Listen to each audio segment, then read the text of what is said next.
They do, but they pause in between swerves so they can charge more. What do attorneys do? If I'm deposing a realtor, maybe everyone here know what a deposition is? Hands up. What's a deposition, dear? For the people who don't know. They record your answers to certain questions, and It's an inquisition. It's an examination that is recorded by a court reporter. It is your testimony taken outside of court, which can later be used in court. So it's as if you're testifying. In fact, it is called testimony. And the process is called a deposition, where I examine you as the attorney. So I get to ask you any question I want, for as long as I want. And you sit there and you answer them. Your attorney may object, but you still have to answer those questions. And as I'm questioning the realtor, I will want them to describe what happened. And at some point, I will wait.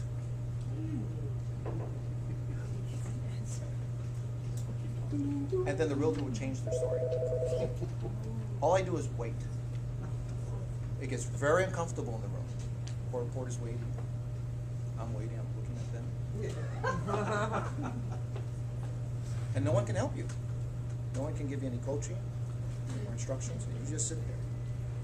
And you can't believe the amount of tension in that room. And more than half the time, my witness will then change her story. Well, what I meant was, and go into this whole other thing. I'll just wait, sweat, nervous, and then I'll ask her which one was the lie. You're dead. Don't fill the air with words. It's not helpful. But I can tell you what you should do. When you're developing a plan of action, it almost always includes a referral to somebody, some expert, whether it's an engineer or a plumber or a pest control guy, a roofer, whatever it is. How do we do referrals here, Jack? Do we have a form letter, or do we have a list of approved? What do we do? Thanks to you, we now have a new written referral letter. We have a form? Thanks to Good. Patty and Dan for helping with it, and it's pretty generic and it can be used for almost anything. Dan, what does our letter basically say? What's the outline? Let's see, it identifies the issue. Asks do you have a copy of it? I don't have it on me, I should have gotten it. I can tell you how the first paragraph should be facts. Yes, You briefly describe whatever the facts are. Second paragraph, identify the issue. Third paragraph is the referral to the vendor or expert. yes. Mahalo. Oh, no, we have Oh, a disclaimer too. Oh, yeah. That's right. That was at your advice. That's right. A good referral. A good referral would be an expert that you actually trust. Do we have a list of approved guys, or everybody's on their own, or how do we do We have it? a list. You have a list? Okay. To the extent that you are going to refer anybody, it should be someone that you have confidence in. Okay. How many of you go through the phone book and maybe give people 3 names? Is that a procedure that you folks go through? Not anymore, right? Yeah. I don't think that gives you any protection. It just gives your client an opportunity to pick a lemon. Don't do it at random. It should be someone you trust. If you don't know somebody in a particular field, say so. Tell the truth. And explain to them that you don't. But we have a list, so we often do have them. Okay, it's a referral you trust. 2, you don't warrant or guarantee the work. Okay? Then 3, you instruct the client to conduct their own investigation of that vendor before they go forward. All right, so In that's fact, our letter, also at your recommendation, first we put the monkey on their back to see if they have somebody they want to use, and then if That's they right. don't, then we make the recommendation. Yeah, if you don't have to give a name, then that's great. If you have a client that says, hey, great, it's a legal issue, I'll have my attorney work on it, stop talking. You don't have to give a name.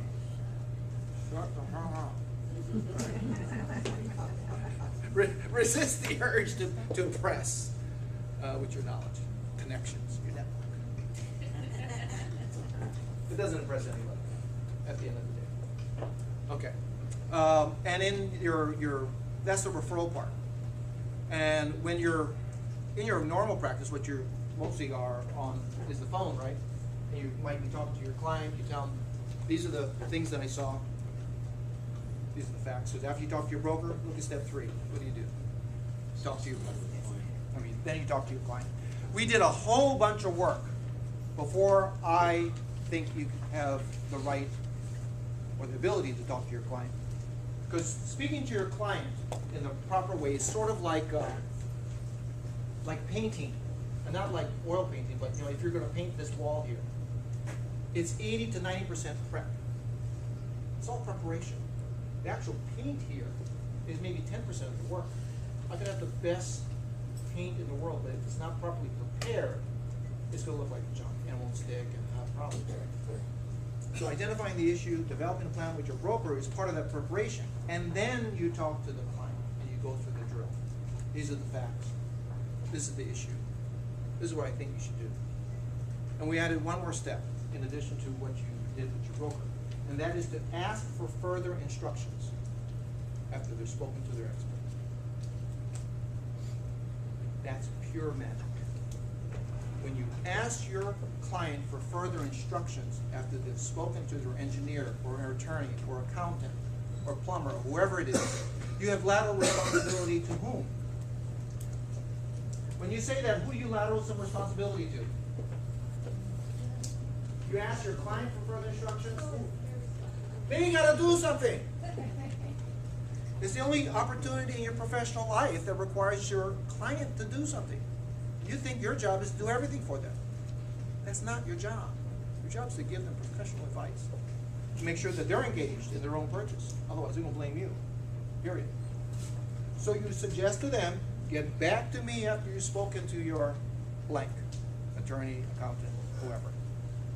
You have lateral some responsibility to them. Because all of my lawsuits consist, in one form or the other, of the following phrase. She never told me. He never warned me. He didn't explain this. She just said, sign. Just sign these documents. After that, I didn't do anything. For some reason, you think it's better if they're disengaged. It is much worse for you. It gives them the opportunity to claim that they were completely subject to your decisions. And that's not true. It's their decision. Their purchase. They're engaged. It's their business deal. They're the party to the transaction. So you suggest to them to get back to you after they've spoken to their expert with further instructions. Now you are going to be guided by his attorney or your client's accountant in terms of what you're going to do. You have professional guidance in an area beyond your license. Do you think we should put that in the letter? Yeah. To ask them to give us further instruction? There are two letters that we're talking about. One is the referral letter. The other is the letter confirming that you spotted the issue and gave them a plan. Okay. Step 4. But in the referral letter, should we put in the referral letter that we've already done, asking them to give us further instruction? That's possible, sure. I mean, James, repeat the question. the question is, should we put in the referral letter the instruction to the client to get back to you after they've spoken to their expert? Yeah. You can do that. But the main point of the referral letter was to make sure that there was no warranty or guarantee and that they were to conduct their own investigation prior to retention. So I don't know yet if they've got a guy. Yeah. Certainly when they have somebody, then he should be guiding whatever you're doing in the transaction. Your accountant or attorney or engineer should be making sure that whatever you're doing is consistent with that professional advice. So there's another document to confirm what you're doing. So the referral letter is one component, but then there's something that's either an email, message, or a letter where you're confirming your telephone call, where you brought the issue to the attention of your client and suggested that he go find somebody.